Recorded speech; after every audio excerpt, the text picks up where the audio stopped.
Усім прывітанне, з вами Зміцер Лукашукі. Мы працягваем наш сённяшні эфірны дзень, абмяркоўваем падзеі ў Беларусі і за яе межамі. І наступны наш эфір з варшаўскай студыі Еўрарадыё працягнецца з чароўнай госцяй, навукоўцам, гісторыкам, кандыдаткай гістарычных навук, у недаўнім зусім мінулым выкладчыцай Карлова універсітэта Ніной Скіп'ян. Добрый день, спадарыня Ніна. Добрый день, Витер. Рады вас бачыць у нашай студыі. Спадарыня Ніна, хоць вы ужо незалежны даследчык ці незалежная даследчыца, каб нікога не пакрыўдзіць, але тым не менш вы, я ведаю, уважліва сочыце за тым, што адбываецца у навуковым асяроддзі Беларусі і сярод вашых калег, найперш навукоўцаў-гісторыкаў. Як вы, з гістарычнай перспектывы, успрымаеце тое, што сёння адбываецца ў Беларусі з навукай? Ёсць нейкія паралелі? Безумоўна, гэтыя паралелі заўсёды прысутнічаюць. І так, я сачу, насамрэч, акадэмічная супольнасць, яна дастаткова малая, бо трэба разумець кожнаму, каб вырасціць аднаго навукоўца, гэта адбор можа нават яшчэ больш жорсткі, чым вырасціць аднаго добрага спартоўца. Таму што з колькасці людзей, якія, калі мы возьмем канкрэтна навуку, якую я займаюся, гісторыі, шмат хто, я не ведаю людзей, які б увогуле не цікавіліся гісторыяй. Я не ведаю людзей, які б не ведалі гісторыю, але з гэтай вялікай колькасці кожны з нас, хто пойдзе спачатку, выберэ для сябе вучыцца ў вышэйшай школе на гістарычным факультэце, напрыклад. Мяне зачапілі вашыя словы пра тое, што акадэмічная супольнасць, яна невялікая зусім, але цягам апошніх месяцаў я проста ідзеш так па Варшаве і раптам сустрэнеш вядомага беларускага гісторыка, які да нядаўняга часу працаваў у Інстытуце гісторыі Акадэміі навук. Потым даведаваешся, што і другі, і трэці, і чацвёрты ці ў Польшчы, ці ў Літве, ці ва ўкраіне, ці яшчэ дзе. І атрымліваецца, дык што адбываецца з акадэмічнай супольнасцю у самой Беларусі, калі гэтыя людзі былі звольненыя, былі вымушаныя звольніцца, потым былі вымушаныя з'ехаць. Што засталося? Я не думаю, што беларуская навуковая супольнасць менавіта зараз яна сціснулася, як некаторым можа падаецца, таму што навука, акадэмічная навука, яна навука не прывязаная да адной краіны, да аднаго горада, таму што калі чалавек займаецца фундаментальнай навукай, ён звязаны з астатнімі навукоўцамі, і насамрэч дзеля таго, каб напісаць добрую даследчыцкую працу, па ўсім свеце гэта даўно прынятая практыка ездзіцца на стажыроўкі. Але спецыфіка нашая, безумоўна, у тым, што хочацца, каб гэтыя стажыроўкі скончыліся стажыроўкай, а не эміграцыяй. Усім нам гэта хочацца, каб нашы вымушаныя ад'езды ў іншыя краіны скончыліся вяртаннем, а не эміграцыяй, каб студыя Еўрарадыё з Варшавы ізноў вярнулася ў Мінск на Карла Маркса 15.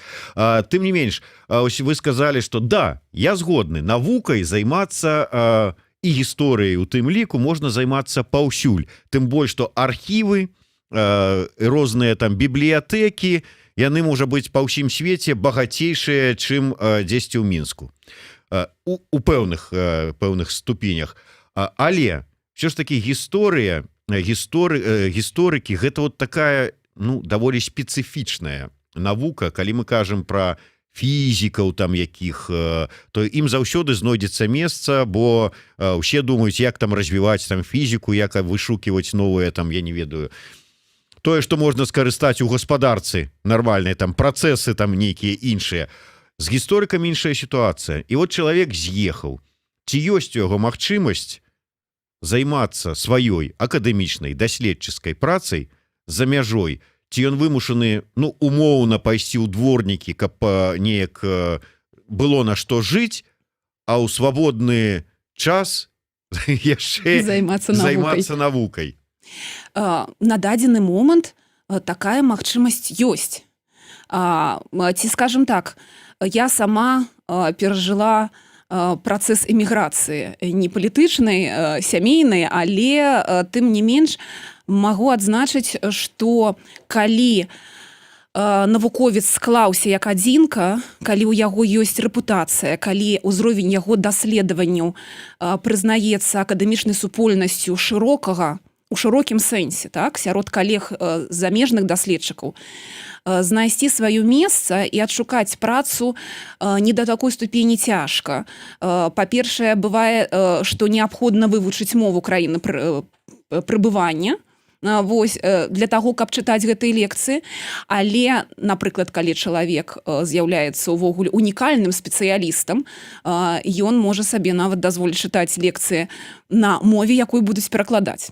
Гэта, канешне, выключэнні, гэта звычайна так званыя гасцявыя лекцыі, і іх не бывае настолькі шмат, і звычайна гэта таксама можа адбывацца ва ўмовах стыпендыяльных, калі па умовах стыпендыі чалавек мусіць прэзентаваць умовы свайго даследавання ці ў навуковым калоквіуме ці семінары, і, безумоўна, не кожны зможа гэта зрабіць, таму што не кожны з гісторыкаў, не кожны з людзей мае добрыя лінгвістычныя здольнасці, не кожны мае добра камунікатыўныя здольнасці, і не кожны можа вытрымаць дастаткова высокую канкурэнцыю сярод гісторыкаў той краіны, куды ён выязджае. Таму што, як гэта заўсёды кажацца, што дома ўсё адно прасцей, таму што мы раслі ў гэтай сітуацыі, мы ведаем, як рабіць гэтую нават акадэмічную кар'еру, мы прызвычаліся, што ёсць установы, якія канцэнтруюцца на захадзе, ўсё ж такі ўсё пастаўлена на такую падставу дастаткова канкурэнтную. Ёсць вялікія праекты, яны 3-4 гады, а пасля не факт, што нават гэтаму ж самому замежнаму калегу прадоўжыць кантракт у гэтым інстытуце ці ў гэтым універсітэце, і мара шматлікіх даследчыкаў таксама мець месца ва універсітэце ці мець сваю кафедру. Таму я бы сказала так, што можа быць у дадзенай сітуацыі у гэтай кан'юнктуры у беларусаў ўсё ж такі ёсць шансы замацавацца, таму што крышачку гэтая моцная канкурэнцыя ідзе зараз на карысць беларусаў. Мне просто я разумею, калі у такім павольным тэмпе хтосьці вырашае паспрабаваць свае сілы, там, паехаць, атрымалася, не атрымалася, вярнуўся. А зараз мы сутыкнуліся з сітуацыяй не толькі вымушанага такога выезду, але і масавага выезду, калі вельмі шмат навукоўцаў разам у адзін момант, фактычна ў адзін момант вымушаныя былі выехаць. Ці знойдзецца месца для ўсіх? Гэта, канешне, вялікае пытанне, таму што прайшоў час пасля таго, як людзі выехалі, і, канешне, я ўпэўнена, у кожнага, хто жыве доўга па-за межамі радзіны і які не планаваў увогуле свой пераезд, у кожнага надыходзіць стома, і у кожны хацеў бы вярнуцца, і кожны хацеў бы, можа, нават не столькі вярнуцца, колькі быць карысным свайму грамадству, таму што ўсё ж такі гісторык гэта, скажем так, рупар грамадства не толькі сучаснага, гісторык гэта голас грамадства сярэднявечнага, новага часу. Гэта чалавек, які адкрывае і вяртае пэўныя забытыя рэчы для нас, і функцыі, ролі гісторыкаў, як і кожнага, хто займаецца фундаментальнай навукай, яна, мне падаецца, недаацэнена ў шмат якіх краінах. Гісторык – гэта голас часу. Такая вельмі добрая метафора, але ці не падаецца вам, што частка тых гісторыкаў, давайте пра гісторыі, гэта вельмі для мяне балючае і надзённае зараз пытанне, частка гісторыкаў пачынае гаварыць не голасам свайго часу, а голасам палітычнай ідэалогіі. і нешта казаць, што патрабуе палітычная кан'юнктура ці там просто вот неабходнасці дзеючага палітычнага рэжыма. Я што маю на ўвазе? Я разумею, калі спрабуе, ну, з цяжкасцю, канешне, але разумею, калі генпракуратура спрабуе пад патрэбы беларускага рэжыму нейкія там падзеі прыдумаць, нешта там падаць па-іншаму. Я зараз кажу пра вось гэтую спробу ачарніць людзей под бел-чырвона-белым сцягам, змяніць гісторыю вайны, што вось паліцаі, што вот нейкія калабаранты под бел-чырвона-белымі сцягамі знішчалі беларусаў, палілі вёскі і гэтак далей, і робяць усё, што магчыма. Ну, ведаеце, ввогуле, как бы, як дзейнічаюць гэтыя так званыя сілавікі, якія зараз прыходзяць у кватэру да чалавека, прыносяць з сабой бел-чырвона-белы сцяг, самі вешаюць яго на сцяну, самі робяць фотаздымак, самі складаюць протакол. Так і вот генпракуратура раскапалі нейкую магілу, оба-на, раней не знаходзілі, а тут табе шэврон бел-чырвона-белы нечакана знайшлі з той же самай оперы. Але гісторыкі, якія пачынаюць некія таксама пісаць навуковыя працы, дзе вось гэтае ўсё з'яўляецца. Вот як это, што якім это голасам яны гавораць? Мы не мусім абмяжоўваць гісторыю прапаганду. Тое, пра што кажаце вы, Зміцер, гэта, скажем так, здабыткі савецкай эпохі. Калі лічылася, што гісторык, ён, перш за ўсё, яго асноўная функцыя быць прапагандыстам. І калі мы кажам пра прафесіяналізм, то людзі, якія займаюцца тым, што вы зараз пералічвалі, іх з цяжкасцю, напэўна, можна аднесці да грона гісторыкаў, таму што гісторыя, навука складаная, бо мы ўсё ўспрымаем увогуле праз сваю прызму. Колькі людзей, толькі і меркаванняў. Тыя ж самыя дакументы. Кожны раз, калі мы адкрываем, колькі разоў, напрыклад, вось я чытала розныя пасланні ці дакументы дыпламатычнага характару. І кожны раз яны для мяне адкрываюць нешта новае. Таму што кожны раз я да гэтага дакументу, нягледзячы на тое, што ён быў прачытаны, ставіцца іншае пытанне. І сапраўды дакументы яны пачынаюць адказваць і размаўляць з намі. Што ж тычыцца фактаў, у 20 стагоддзі, на жаль, так склалася, што кожны з нас, большасць людзей лічыць сабе адмыслоўцамі ў 20 стагоддзі. Кожны прачытаў без нечага, нагледзеўся дакументальных фільмаў, і аб'ектыўнасці у шматлікіх ацэнках вельмі мала. Што ж тычыцца там вось гэтых шэвронаў выкладак, то прафесійных прац на гэты конт з абгрунтаваннем дакументальным іх няма. Усё, што ёсць, гэта публіцыстыка. Вось, якая прыкрываецца, што гэты чалавек мае там нейкую гістарычную адукацыю, але калі капнуць далей, ці ёсць за ім вялікая сцяна навуковага даследавання, пасля акажацца, што не. Вось таму я і звяртаюся да таго, што колькі ж які мусіць быць адсеў гэтых людзей, каб у нас вырас хаця б адзін кандыдат навук, ці вырас бы доктар навук. Вы вот акадэмічна падыходзіце да гэтага пытання, а я практычна. Падручнікі па гісторыі для школ беларускіх пішуць хто? Гісторыкі? Не толькі гісторыкі, гэта піша звычайна каманда людзей, там ёсць метадысты, там ёсць гісторыкі, яны мусяць праходзіць апрабацыю, пасля апрабацыі іх разглядае зноў камісія, зноў ідуць карэктуры для таго, каб падручнікі атрымаліся найбольш узважанымі. І вось падручнікі, якія зараз пачынаюць рыхтавацца і якія зараз ужо патрапілі ў беларускія школы. Той же самы падручнік па гісторыі за 11 клас.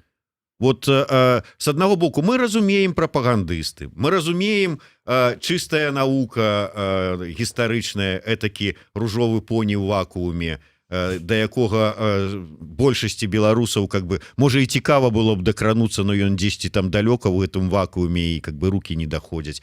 А падручнікі вось яны. І вот канкрэтнае пытанне ад нашага гледача: як абараніць дзяцей ад гістарычных скажэнняў у школе?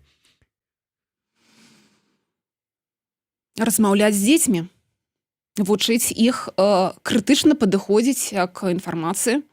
У 11 класе, я лічу, чалавек ужо ў стане даваць аб'ектыўную ацэнку таго, што там размешчана. Бо я разумею, пра якую частку падручніка ідзе гаворка. Калі яно вырвана з тэксту, яно выглядае вельмі востра і непрыемна, і, скажем так, прыцягнутым. Вось. Але калі мы бярем у комплексе таго, што напісана ў гэтым гроні гэтага тэксту, то, безумоўна, кожны можа прыйсці да сваіх асноў. Я выкладала таксама ў школе, і я магу сказаць, што усё залежыць ад настаўніка, ад падрыхтоўкі настаўніка. Гэта функцыя настаўніка ў гэтым ключы звярнуць на гэту ўвагу, ці звярнуць на гэту ўвагу і зрабіць аналіз таго, што напісана. Ці наадварот, гэта можна, напрыклад, пасунуць у бок для таго, каб на гэта не звярнулася ўвагу, калі настаўнік сам асабіста не згодны з гэтай інфармацыяй, якая размешчана ў падручніку. Тое, што ёсць у падручніку, гэта не азначае, што мы мусім як Біблію ці як ойча наш вывучыць на памяць. У 11 класе ўжо мусіць быць рэфлексія. Падручнікі сярэдняй школы, якую пакрывае, таму што 11 клас гэта паўтор падручніка 9 класа. Мы, калі вернемся ўжо ў школьную адукацыю, у нас ідзе канцэнтрычная сістэма адукацыі, калі мы проста з кожным колам глыбей ідзем да пэўнай навукі. Тое ж самае па гісторыі. То есть пачынаецца з больш лёгкага і паглыбляецца ўжо у старэйшай школе ў 10-11 класе. І калі не памыляюсь, у 9 класе гэтага няма. І калі дзеці прайшлі і засвоілі матэрыял, які ім быў дадзены ў сярэдняй школе, у іх якраз такі гэта мусіць выклікаць пытанні, гэта мусіць выклікаць дыскусію. І вось калі дзеці змогуць дыскутаваць, і калі дзеці змогуць адказваць, вось калі ласка, таму што але дыскусія таксама мусіць быць узважлівая, яна мусіць таксама абапірацца на нешта. Тым не менш, што да чаго можа прывесці, калі будуць весці рэй у падачы гісторыі Беларусі прапагандысты як прафесійныя, медыа-прапагандысты, а-ля залатога языка беларускага тэлебачання, для якога не будзем называць імёнаў.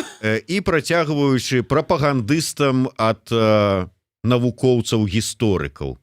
Калі засталіся толькі яны, толькі іх гэтыя падачы укладаюцца ў галаву беларускага грамадства. Чым это, да чаго это можа прывесці? Вы бачыце? Не, безумоўна, гэта не прывядзе, гэта ўжо прыводзіць да канфрантацыі ў грамадстве. Калі не існуюць ужо падзелы на адценні, а ёсць падзелы на чорнае-белае. І гэта бачна па рыторыцы дзяржаўных медыа, гэта бачна па рыторыцы апазіцыйных нейкіх каналаў, якія па сутнасці аднолькавыя, таму што яны вельмі маюць вострую эмацыйную афарбоўку. Безумоўна, у кароткатэрміновай перспектыве гэта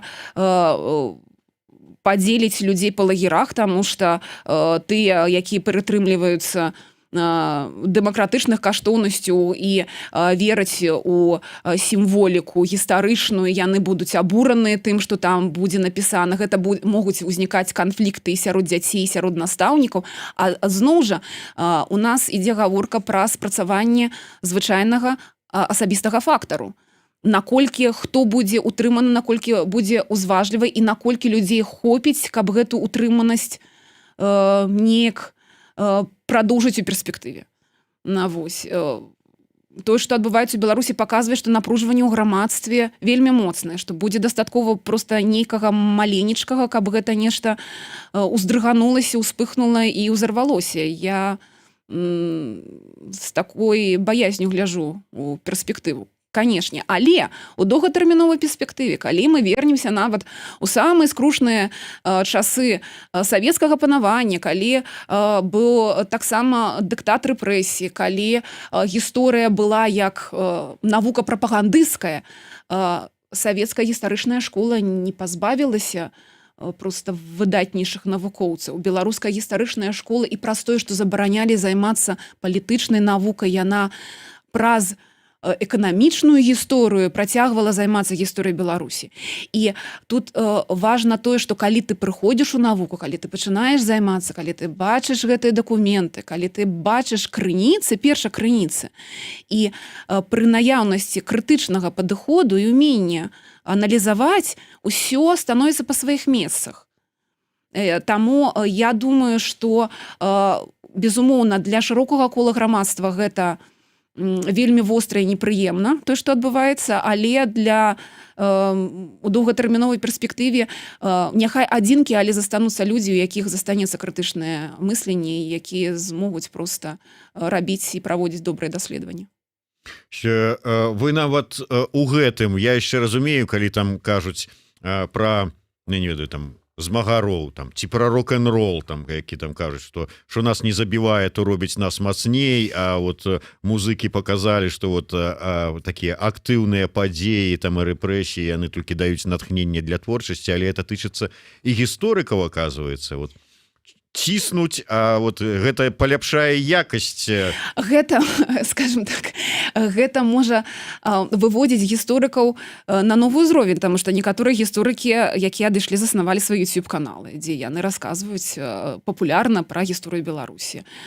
Зараз пачалі працаваць чаты, не чаты, а чарты для тых, хто цікавіцца гісторыяй Беларусі. Мне падаецца, што вось гэтая сучаснасць наша, калі інфармацыйнае поле цалкам прасякнута рознымі магчымасці відэакантэнта, навінаў, яна дазваляе як бы пашыраць гэтыя веды. Гісторыкі вымушаны, як вы трапна сказалі з ружовым поні там у вакууме, яны выйшлі з гэтай ракавіны, каб пазнаёміць людзей, але у большай ступені, мне падаецца, людзей не да такой ступені цікавіць сапраўдныя гістарычныя падзеі, колькі іх на дадзены момант ім баліць зусім пра іншае. Вось. І гісторыкам у гэты момант займацца рэфлексіяй, магчыма, яны не настолькі запатрабаваныя, як гэта вось у нас зараз грона паэтаў, пісьменнікаў, музыкаў, калі ўзніклі як рэфлексіі на падзеі, песні, вершы, перформансы, вось яны больш востра імкнуцца прапрацоўваць траўму, якая ёсць і будзе яшчэ доўгія часы ў грамадстве. Ну, сапраўды цікавае назіранне. Я думаю, што, можа быць, калі б людзі не страцілі працу, не страцілі там свае нейкія выхады да аўдыторыі, хай яны былі там нейкія там абмежаваныя, там аўдыторыі абмежаваліся, але лічылася, што ну вот, я ж выходжу, то яны б не адкрылі свае зараз YouTube-каналы, безумоўна, якія зараз маюць выхады, ну, тэарэтычна, на мільённую аўдыторыю. Так. Пры развіцці іх добрым. І гэта мы кажам зараз не пра аднаго гісторыка, але вот вы ўзгадалі савецкія часы, рэпрэсіўныя досыць часы, але прыгадайце, нават у тыя часы Мікола Ярмаловіч мог працаваць і выдаваць свае даследаванні па гісторыі Беларусі. Кнігі выходзілі, а зараз мы што назіраем? Мала таго, што у Беларусі ў самой вот так вот шчыра, самааддана, беларуса скіравана працаваць фактычна няма магчымасці, кнігі не тое што выдаваць, іх хутка перад нацыянальнай бібліятэкай спальваць пачнуць, ужо ізымаюць кнігі па гісторыі, дзе там знайшлі, ой, а там у вас оказывается бел-чырвона-белы сцяжок, там ёсць ужас, экстрэміст з тэрарызмам у адным флаконе. На жаль, я пра гэта нічога не чула, не чытала. Не пагаджуся цалкам пра тое, што кнігі не выдаюцца. Яны працягваюць выдавацца, хаця з затрыбкамі. Магчыма, якраз такі спрацоўвае палітычны фактар змены кіраўніцтва ў выдавецтвах. Цяжка мне пра гэта казаць, але кнігі працягваюць выдавацца. Пакуль, дзякуй Богу, нягледзячы на прапагандысцкія нейкія захады, людзі працягваюць працаваць на сваіх пасадах, таму што, дзякуй Богу,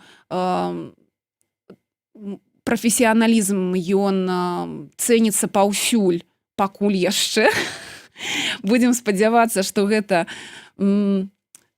ўсё ж такі застанецца. Я, нягледзячы на тое, што з пункту гледжання гісторыі на гэта гляджу досыць аб'ектыўна, як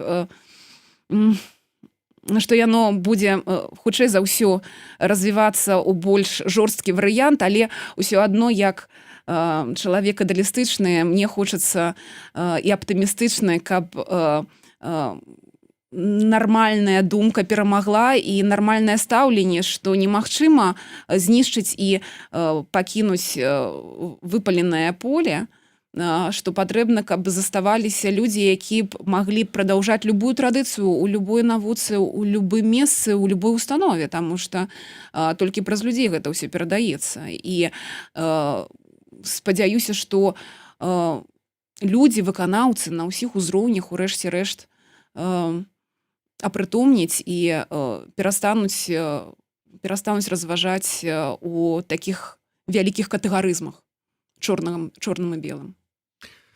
Хорошие словы, хорошие спадзяванні. Ну, я думаю, што вось новы намеснік старшыні прэзідыума Нацыянальнай акадэміі навук, экс-камандзір спецпадраздзялення Альфа КДБ Олег Чернышов здолее зрабіць так, каб вот было плюралізм думкі, свабода творчасці, даследавання, ўсяго чаго заўгодна у акадэміі навук. Такі нармальны тренд. Цяжка адказаць на гэта пытанне. Мы ж не ведаем, як ён кіраваў Альфа. Альфа-то ён, можа быць, кіраваў выдатна. Я думаю, што калі прыменіць тыя ж самыя метады ў дачыненні да інстытута гісторыі, таксама ўсё будзе добра з даследаваннямі. Мы ж не ведаем, колькі байцоў Альфа супрацоўнічае з іншымі структурамі. Вось трэба. І колькі гісторыкаў з інстытута гісторыі супрацоўнічае з КДБ. Ну, насамрэч, мне падаецца, што там не так шмат, там, напэўна, у большай ступені застаўся ў вялікім прадстаўніцтве тэхнічны персанал, таму што аддзелы сапраўды скарочаныя. Але я лічу, што гэта правільна, што ёсць людзі і засталіся людзі, якія працуюць у інстытуце гісторыі, таму што без гэтага было б немагчыма любое, і ў тым ліку міжнароднае супрацоўніцтва. І правільна, што застаўся той, хто зможа прадаўжаць традыцыю беларускай навукі.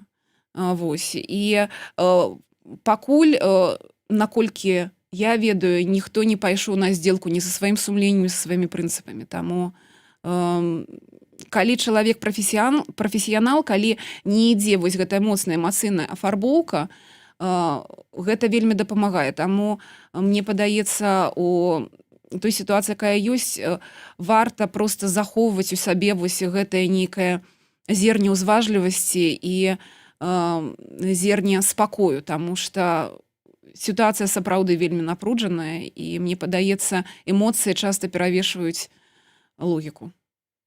Дарэчы, вот ваше меркаванне. У мяне на мінулым тыдні у эфіры быў гісторык з Літвы Русціс Камунтавічус, які напісаў гісторыю Беларусі. Для літоўцаў, як я вам скажу. Для літоўцаў на літоўскай мове, але гісторыю Беларусі ад полацкага княства і да падзеяў 20-го года. Вот як вы паставіліся да ўвогуле з'яўлення такой кнігі? Я заўсёды толькі за.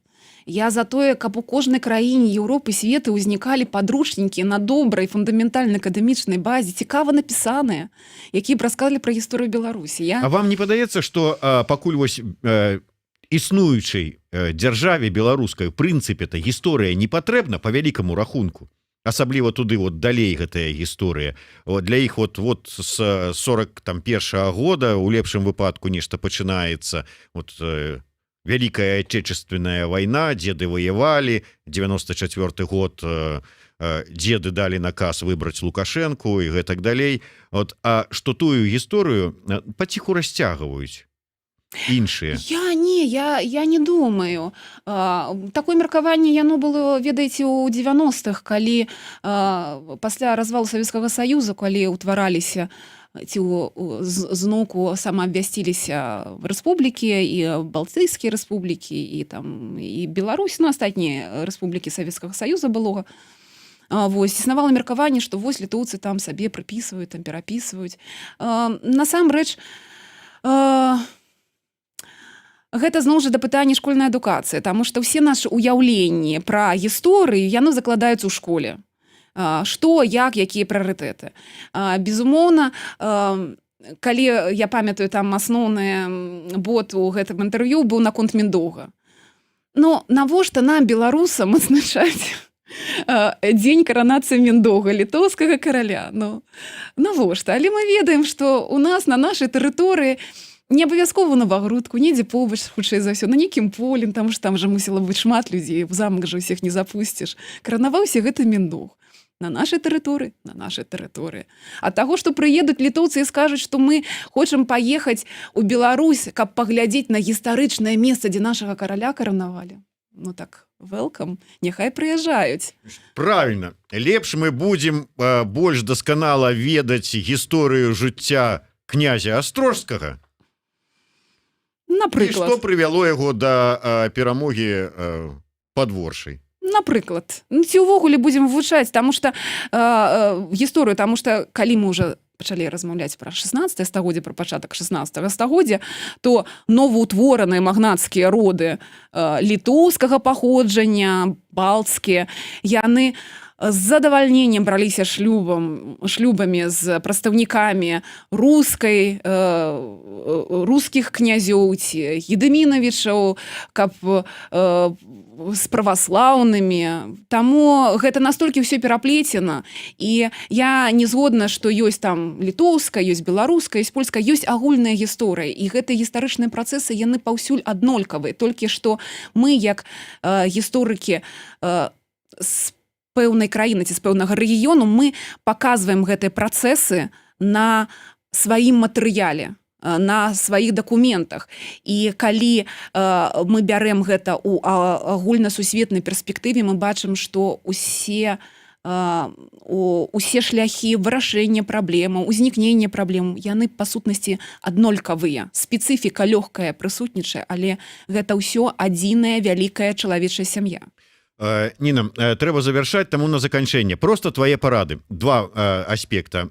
Калегам, гісторыкам, да якіх, да прыкладу, прыйдуць умоўныя людзі там у шэрых піджачках і скажуць, тут трэба напісаць артыкульчык, падагнаць і расказаць пра тое, як вот бел-чырвона-белыя калабаранты там знішчалі вёскі на Палешчыну умоўным, там, да прыкладу.